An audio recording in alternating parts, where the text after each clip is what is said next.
Hello, this time pag-uusapan naman natin ang subtraction of dissimilar fraction and mixed fraction without regrouping.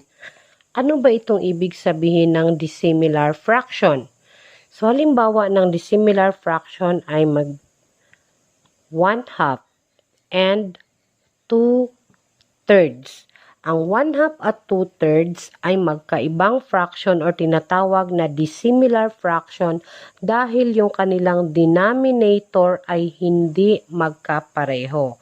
Kapag hindi magkapareho ang denominator ng isang fraction, yan ay tinatawag na dissimilar fraction. So, meron ako ditong example ng dissimilar fraction na isa-subtract natin. So, I have here 5/6 minus 1/4. So, sa napapansin natin, ang 5/6 and 1/4 is a dissimilar fraction because their denominator ay hindi magkapareho. So, kapag ang fraction ay dissimilar, hindi tayo pwedeng makapag-subtract ng diretso.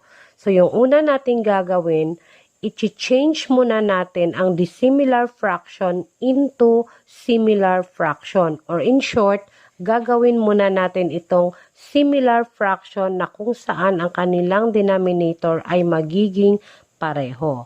So, equals. Ganito yung gagawin natin.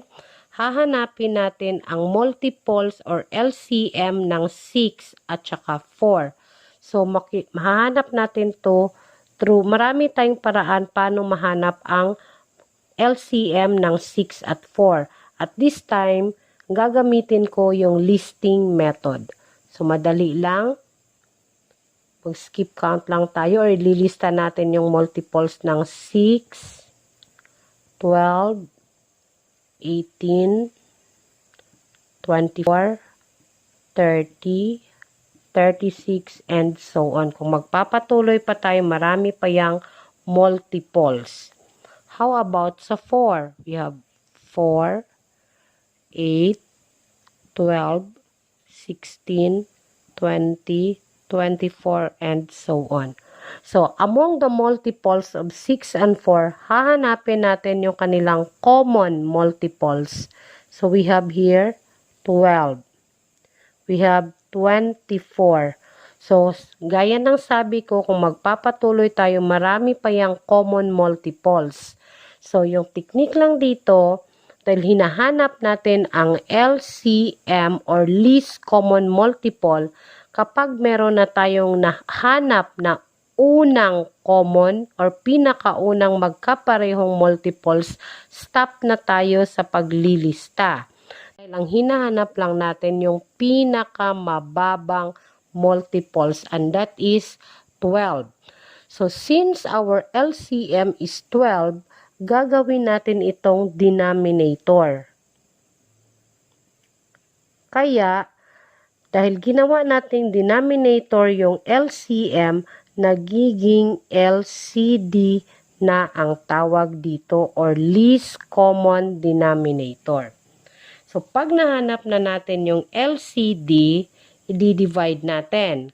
12 divided by 6 is 2. 2 times 5 is equals to 10. Next, 12 divided by 4 is 3. 3 times 1 equals 3. So, we now have 10 over 12 and 3 over 12.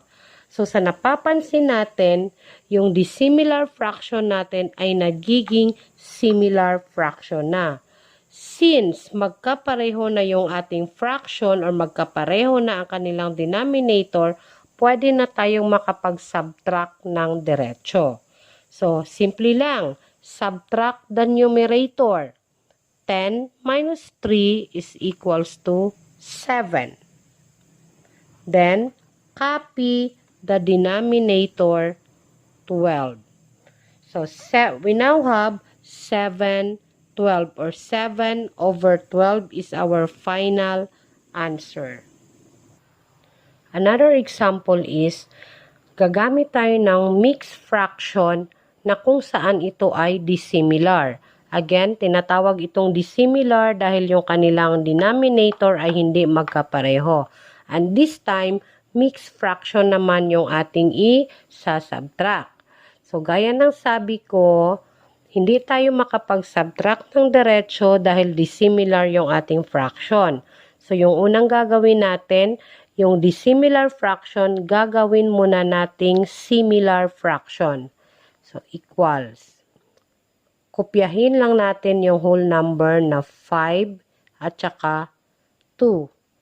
And then, hahanapin natin ang LCM or least common multiples ng denominator na 5 at saka 3. So, listing method pa rin yung aking gagamitin. So, I have here 5, 10, 15, 20, and so on. How about 3? 3, 6, 9, 12, and 15. Since may nakita na akong unang common or unang pareho, stop na ako sa paglilista dahil yung pinakaunang common multiples nila, yun na yung ating LCM. So, yung LCM natin na 15, gagawin natin itong denominator. So, ito na ngayon ang tinatawag natin na LCD or least common denominator. Since nahanap na natin yung ating LCD, i-divide natin ito sa denominator. So, 15 divided by 5 is equals to 3. Yung quotient na 3, i-multiply natin sa numerator. 3 times 2 is equals to 6. Meron na tayong numerator.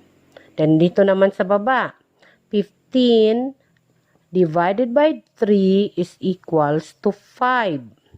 Then, multiply to numerator 1. 5 times 1 is equals to 5.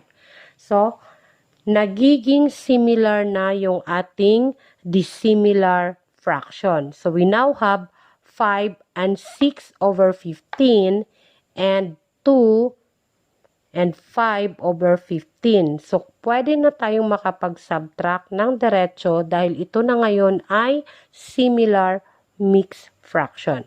So, first, subtract the whole number. 5 minus 2 is equals to 3. Then, subtract the numerator. 6 minus 5 is equals to 1. And then, kopyahin lamang natin ang kanyang denominator na 15. So, we now have 3 and 1 over 15.